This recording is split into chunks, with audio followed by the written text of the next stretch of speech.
liquidity buffers have improved.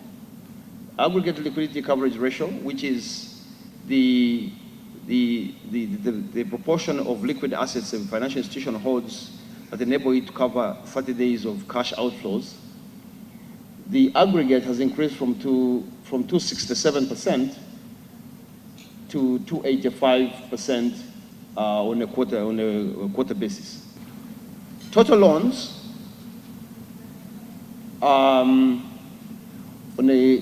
total loans grew on a year-on-year basis by 7.8%, by about 1.5 trillion shillings.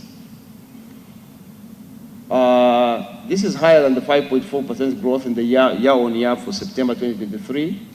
However, it still remains lower than the 8.6 registered in as of December 2022. And I'd just like to draw your attention to the figure on the top right corner, which just gives an indication in terms of what's been happening to credit growth over the period from when we compare year-on-year from 2018 to 2023.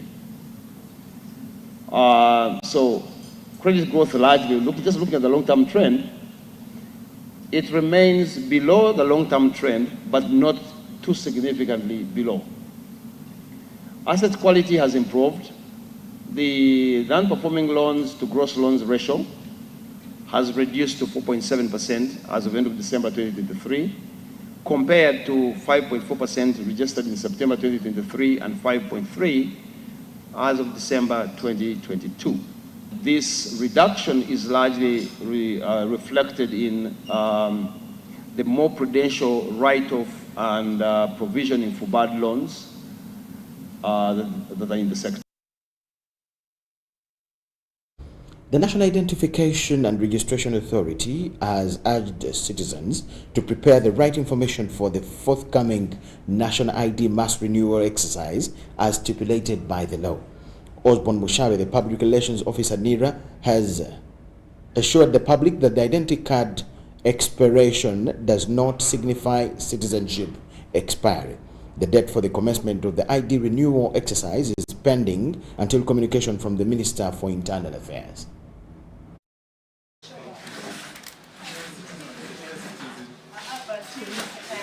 We need to be cognizant of the fact that citizenship never expires. It is the card that expires. The material from which we make these cards, these materials degenerate with time and lose usefulness.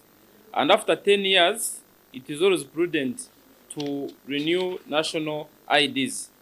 And we need to be cognizant of the laws that govern the registration processes. Section 69 of the Registration of Persons Act of 2015 provides that a national identification card shall be valid for such a time as the minister shall prescribe by regulation, and in that pretext, under Regulation number 19 of the Registration of Persons Regulations of 2015, a national identification card shall be valid for a period of 10 years from the date of issue.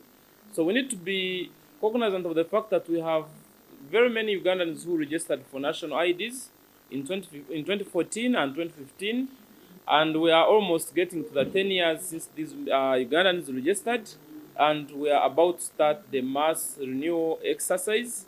So we would thus call upon all Ugandans to be ready for the exercise. And then we should also note that international identity best practices also require continuous update of a person's facial and other biometric features.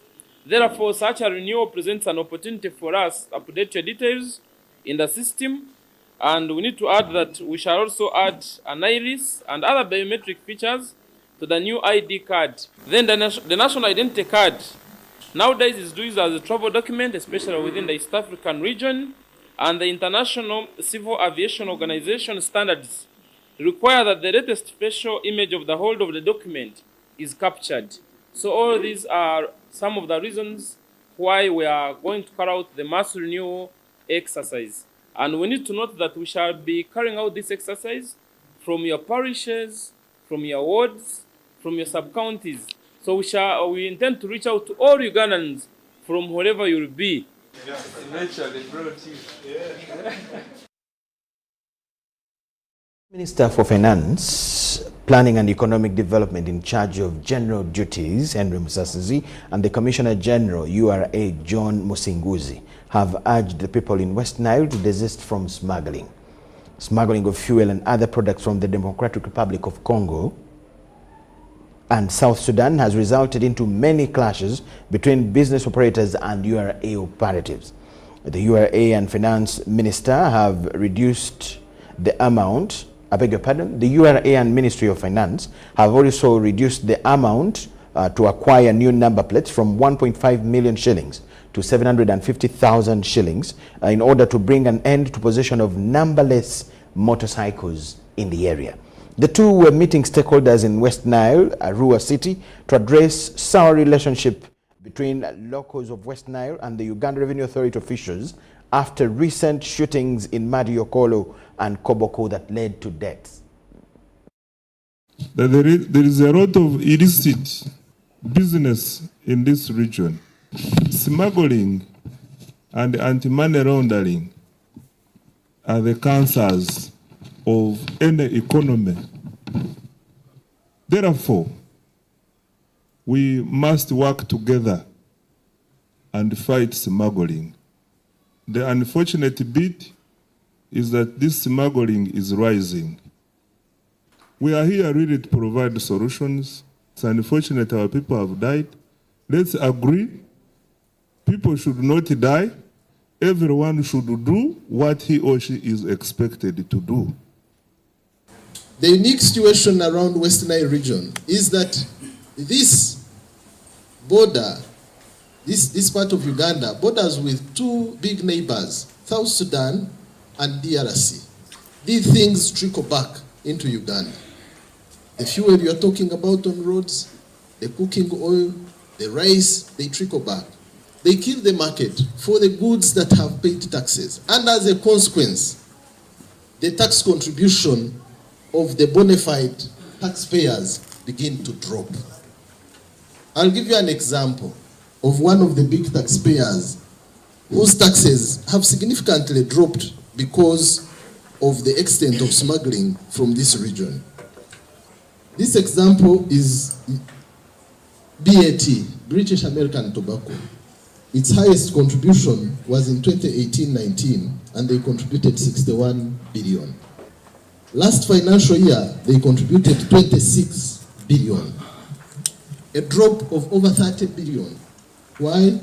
The market has been taken by smuggled cigarettes. Where do smuggled cigarettes come from? South Sudan, DRC.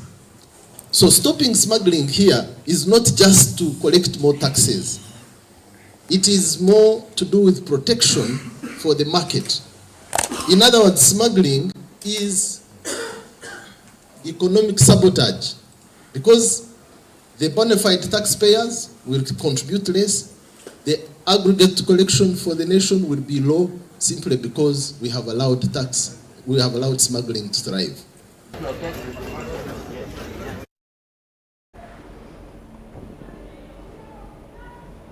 Over 45 students from different industries, including insurance companies, trade individuals, and banking background, have been awarded with certificates upon completion of an 8-week digital skills training course in data analytics.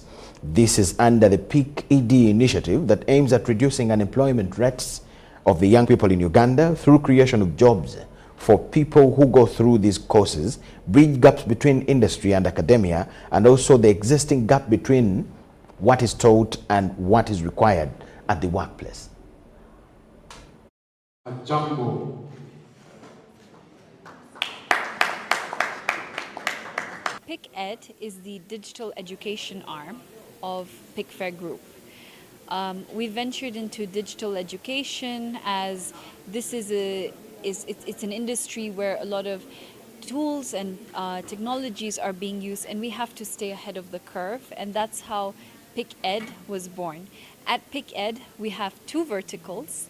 The first vertical looks at digital skilling in the primary and secondary school sector. The product is called EduB. We have already been piloting it, and a lot of our content has been verified by the National Curriculum Development Center. The second vertical is EduSkill. And EduSkill is all about upskilling, corporate workforce in Uganda, ensuring that we are ahead of the technology curve and we are in the right location for the fourth industrial revolution.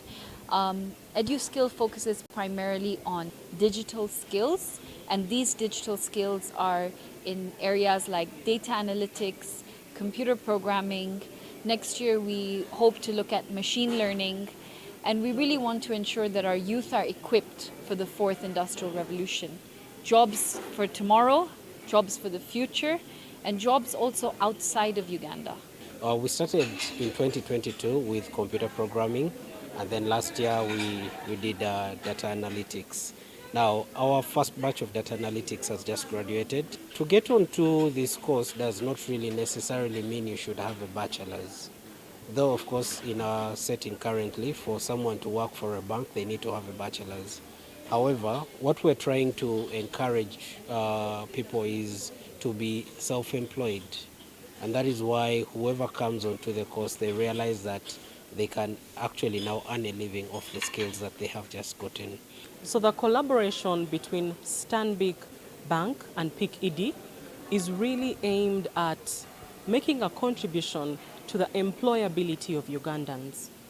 As it is, the program that we are sponsoring, computer programming, is a key element of future skills.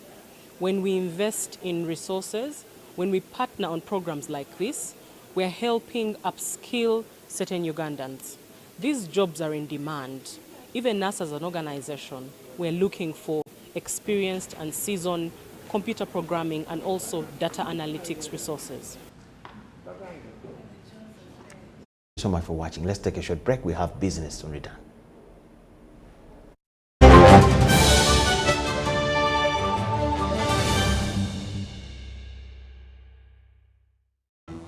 Fred! Osmosis. Freddy! Fred Dollar! My boss, CEO Inojo, the general of generals, the conqueror of conquerors, the first and the final, the sky above the skies, the promised land, the terms and the conditions, the international king crocodile, the source of the Nile. I don't have money today. Just take a polite loan of 200K to stock on my shop. The signs and symptoms of success. The bank commander, not the bank teller. Why hassle for a loan when you've got MTN Momo? We're sorting. Use the Momo app or dial *165*5# for all quick loans. Choose from the different loan options from our partners and get one that works for you. Together, we're unstoppable.